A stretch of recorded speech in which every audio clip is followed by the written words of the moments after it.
Hey, it's Les, and this is Comfortable Shoes Studio with another episode of Art Making. This one is a values exercise that you can really do with just about any media.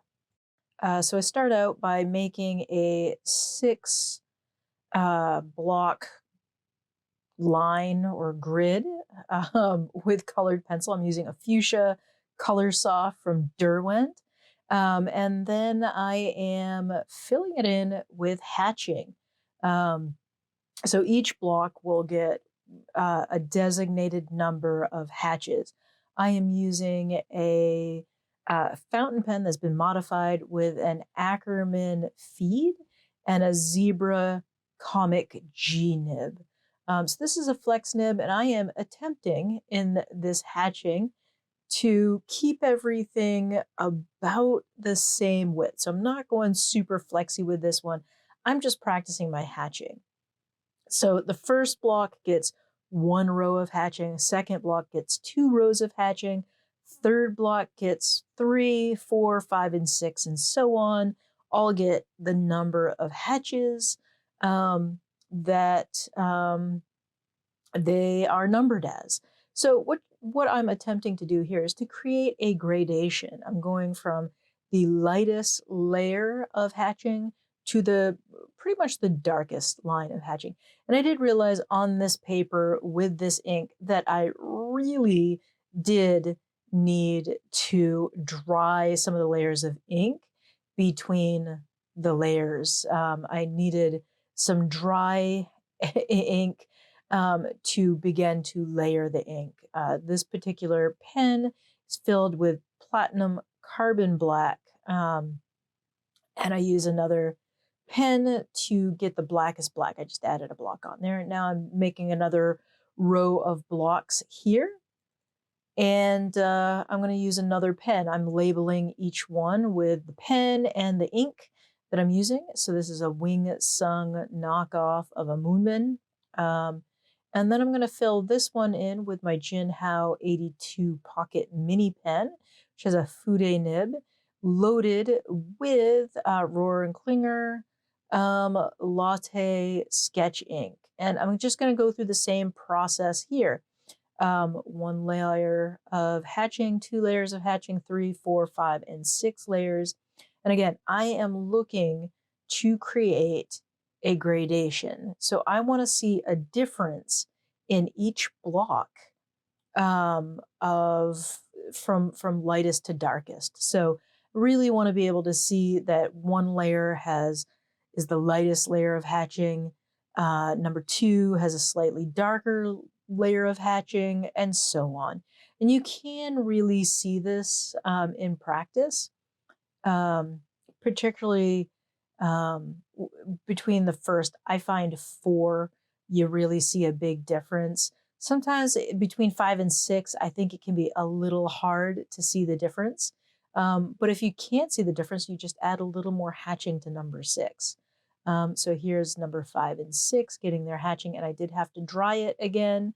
Number 6, and you can see with this one, really great differentiation between 5 and 6 for the hatching. And back in with my colored pencil, I'm using the same one for each grid. And this time I'm using a Uniball Vision Elite. This is a waterproof pen that is just a regular roller ball. Really great for urban sketching, really great for your art journal. And again, I'm just doing the exact same thing I just did before, just doing it with a different pen. And so this is an exercise that I have used over and over and over throughout the years to get comfortable with a material or a pen. I've done this with the Vision Elite before. It's a great pen. This is another exercise, a pen and ink exercise that I learned probably back in high school.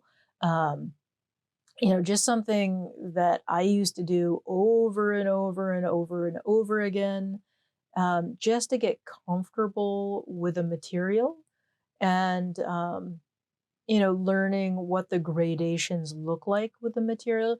You can also do this with any color of ink or pencil or pen type that you might be using. Here again, I'm hitting it with the heat gun to get it dried out, and just continuing the hatching. Each layer, I try to do a slightly different angle. Um, and I found with the Vision Elite that it was a little harder to see the differentiation between layer 5 and 6. Um, it just, I don't know what it is. I think it was the distance that I had chosen for that particular one. And on camera, of course, it looks good.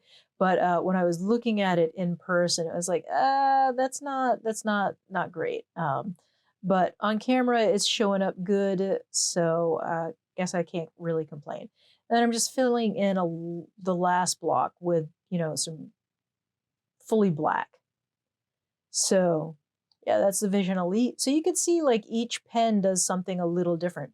And if I were to use the flexible part of the flex nib, the Ackerman flex nib, and here I'm going back in and adding a little bit more darkness to that number 6 block. You'll be able to see the colored pencil actually rejects the ink pretty well.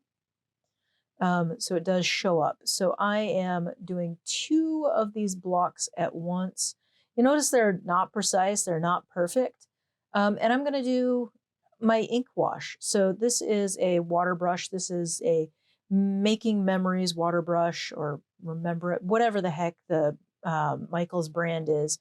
It's the Michaels water brush, really inexpensive water brush. It's a terrible water brush. It sucks color back up into it, which works fine for an ink wash like this, but it's not so great when you're using it for watercolor, because it sucks whatever color you're using back up into it and then causes molding. So for the ink wash, though, I'm not worried about that because it can go ahead and suck this ink right back up in, and it doesn't affect the color. So you can see the gradation in the layers of the ink wash. The ink wash is made with India ink, so it dries waterproof, which is really great to use as an underlayer. I've done an ink wash drawing with pen and ink, and then used ink wash over the top of it, and then added color over the top of it, and it works really, really well. So just adding in some black ink there so you can see what black looks like against that. And you can also see where I scorched the page with my heat gun. All right, this is my mid-tone, or my darker, my darker ink wash water brush. So this has 70 drops of India ink to 40 milliliters of filtered water. And you can see how much darker it is than my other ink wash, which has 40 drops of ink to 40 milliliters of water. Normally I shoot for a good 50-50, so I usually try to increase each ink wash by about double the amount of the previous wash.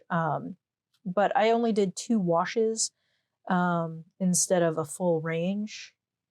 And I still get a full range of darkness with this. This is really dark after only 3 layers. And it gets super dark after 4 and 5. So ink wash is great. So this is just an example of how you can use this with a lot of different things. You can use it with watercolors and inks and all kinds of different tools. So anyway, just another little how-to to get you motivated to make some art in your art journal and just practice with your materials. Get to know your materials so you really know what they can and can't do. All right. Thanks for being here. I really appreciate everyone hitting up the likes and the subscriptions and the thumbs ups and the comments. I really enjoy it. Thank you for being here. If you really enjoy this, head over to my Ko-fi page and support the channel. Thanks, y'all. See you next time. Bye.